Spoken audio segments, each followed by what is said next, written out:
Welcome back to the Embody Me podcast in the Conscious Code series. I'm Crystal Renee, the Soul Brand Alchemist, and I'm covering all 64 gates as the sun transits into each gate. I want to mention that where I get my information on these gates is a very holistic approach because I study human design, the Chinese I Ching, hexagrams, quantum human design, as well as the gene keys. So I take a combination of all four of the descriptions and the essences of all of these modalities and combine them and come up with a holistic version of the description of each one of these gates, making sure that I'm covering the full frequency from the shadow to the gift to the siddhi, and then also include the full aspect of the essence of what these gates represent.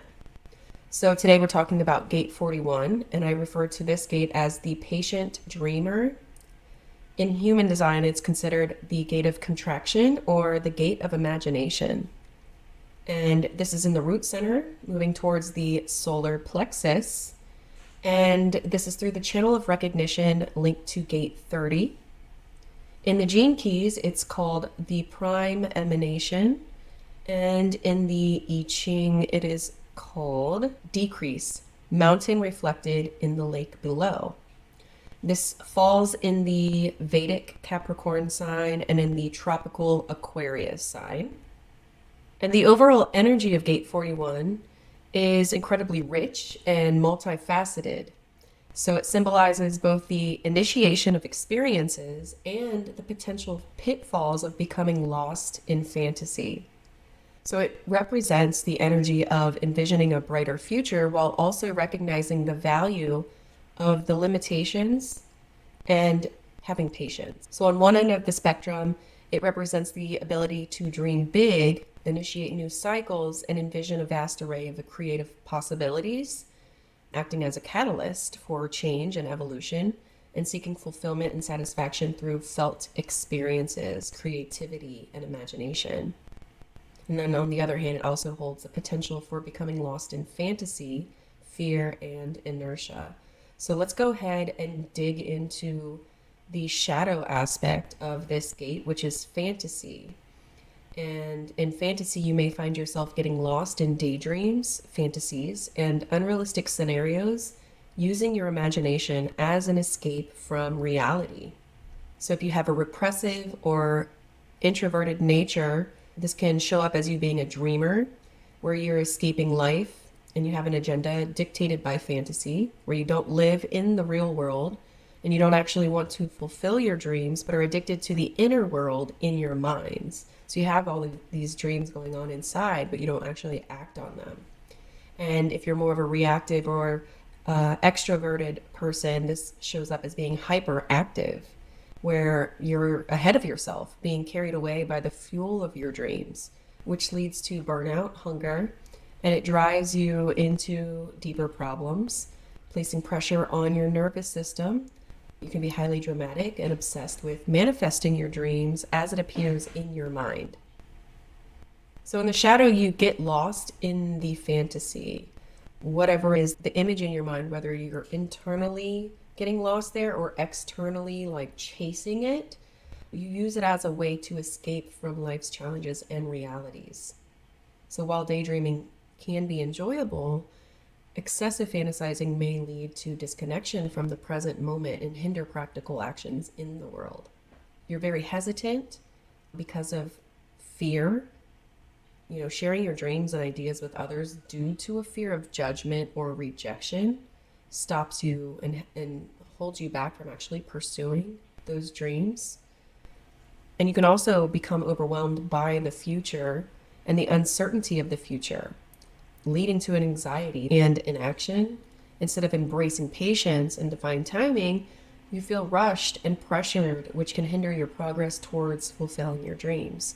And especially it being in that root center, all of a sudden you get this adrenaline to pursue what it is that you've been dreaming of, right?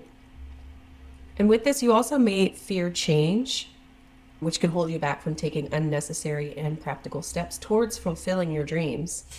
And instead of embracing change and transformation, you may prefer to stay in your comfort zone. Another shadow aspect of this gate is that you may struggle to differentiate between realistic aspirations and unattainable fantasies. So while it's essential to dream big, it's equally crucial to set achievable goals, realistic goals, and take incremental steps towards manifesting your vision. And that brings us to the gift of anticipation, which is where you become attuned to the presence of morphogenic fields and electromagnetic surges, allowing you to access information from the past and anticipate possibilities in the future. So you carry the gift, the essence of imagination, where you possess a rich and vivid imagination, allowing you to envision all sorts of amazing experiences and possibilities. You're able to feel like the bloom of potential in every situation, and you're able to perceive a brighter future and bring it into life in your mind's eye. And your ability to dream and fantasize empowers others to believe in the possibilities that you envision, and it inspires them to see new potential as well. And your visions and dreams and your gift actually have a profound impact on others, projecting your creative energy and ideas onto the collective consciousness. And you hold the key to the beginning of new cycles and experiences, initiating the process of growth and transformation. This is the first gate of the Chinese calendar. Basically, the Chinese calendar starts at the end of January, so this is the first gate. That's why they link this gate with new beginnings, new possibilities. It's like the seed of imagination. And then from there, creativity and manifestation grows. You can actually sense and access invisible energy fields that hold information from the past and the future, which gives you the premonitions and intuitive insights. And that's what I mean by the morphogenetic fields. This is like linked to the fractal, right? We're living in a multiverse, right? Where there's different versions of Earth, different versions of us, right? This is like linked to the fractal essence of who you are, and then everything projected outwards is your own reality based on your own mind, your own imagination, your, the dreams that you have, your beliefs, things like that, your subconscious mind, really.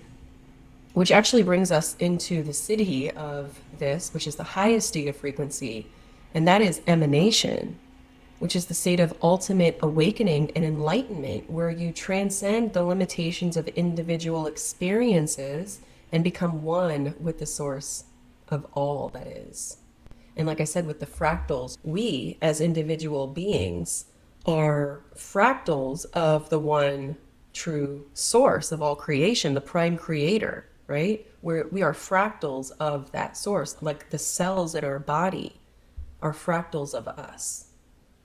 And then in your gift city of emanation, you realize that you're more than just the fractal. You are a part of the whole, right? Beautiful. So you go from the shadow of fantasy, where you're, caught up in daydreams and unrealistic scenarios, where you're either trying to pursue those unrealistic goals and dreams that you have, or you're hiding from them and just keeping them in your mind and kind of living there, stuck in fantasy. And then you move from fantasy to anticipation, where you're actually attuned to the presence of being able to envision things from the past and the future, and knowing what possibilities are available on this data, this information, these fractals. And then from there you move into emanation, where you are no longer see the fractal, you are now one with the entire whole. Such a powerful and beautiful gate. So how you can use this in your business and brand, if you have this gate active, is to be the source of inspiration and possibility for those around you. You are the one that provides the vision and of potential in any situation within your business and brand. You have the impact on others, where you can project that creative energy out into the consciousness of the room, the environment that you're in, and inspire others to create through the visions and the possibilities and the fantasies and dreams that you have. So because you have the premonitions and intuitive insights, you're able to access the information of the possibility that the future holds. And you see the interconnectedness between all things and can link that and just hold that energy for those that are working with you. So here are some contemplative questions you can ask yourself if you have this gate active. How can I harness the power of my imagination to create a more fulfilling and abundant life for myself and for others? What dreams and visions do I hold in my heart, and how can I take steps towards bringing them into reality? And am I using my imagination to avoid facing my fears and challenges? Or am I using it to inspire and motivate positive change in my life? And here are some tips that you can use to further embrace the shadow of fantasy and embody the gift of anticipation and the city of emanation. Embrace realism. Recognize the difference between healthy imagination and unrealistic fantasies, grounding your dreams in reality by taking practical steps towards their manifestation. Don't be afraid of them. Make sure they're realistic, but, take action towards bringing your dreams into fruition. Confront your fears. Be brave enough to confront the fear of change and failure. By facing them directly, you can break free from the patterns of using your imagination to buffer and avoid challenges. And balance fantasy and reality. Finding a healthy balance between the world of fantasy and the practical world. Use your creative imagination to generate ideas that are in alignment with your true purpose. And with that being said, that is the beautiful Gate 41, the patient dreamer. I guess I forgot to mention the fact that you're very patient. You know what's realistic and what is possible. What a beautiful gift to have. And with that being said, I will see you again when the sun transits into the next gate.